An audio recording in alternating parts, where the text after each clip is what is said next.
Everyone, আসসালামু আলাইকুম। Pets কেয়ারে আপনাদের সবাইকে স্বাগত। আজ আমি যে বিষয়টি নিয়ে আলোচনা করব সেটা হলো পাখির ইন্টারনাল প্যারাসাইটস, যা বাংলায় আমরা বলে থাকি পাখির কৃমি রোগ। পাখির কৃমি রোগ পাখির জন্য খুবই মারাত্মক একটি রোগ। কৃমি কারণে পাখির খারাপ মল্ট, ডায়রিয়া, ক্লান্তি ভাব, এছাড়া অনেক সময় পাখি মারাও যেতে পারে। প্রথমে বলে নেই যে please subscribe my channel and অবশ্যই নোটিফিকেশন বেল ক্লিক করতে ভুলবেন না, যাতে নতুন কোনো ভিডিও আপলোড হওয়ার সাথে সাথে আপনার কাছে নোটিফিকেশনটি চলে যায়। আর যদি কোনো কোয়েকশন থেকে থাকে তাহলে প্লিজ কমেন্ট করুন।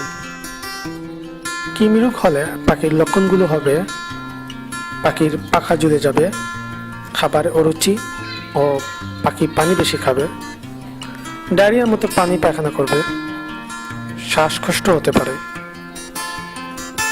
এইসব লক্ষণগুলো যদি আপনি আপনার পাখির মধ্যে দেখেন তাহলে অবশ্যই বুঝে নেবেন যে আপনার পাখি কৃমি রোগে ভুগতেছে।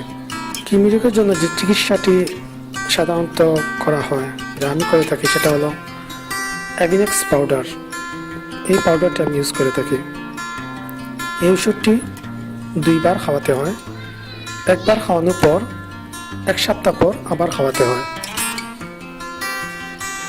এখন আমি আপনাদেরকে দেখিয়ে দেবো কিভাবে এটি মিশাতে হয় এবং কিভাবে পরিবেশন করতে হয়।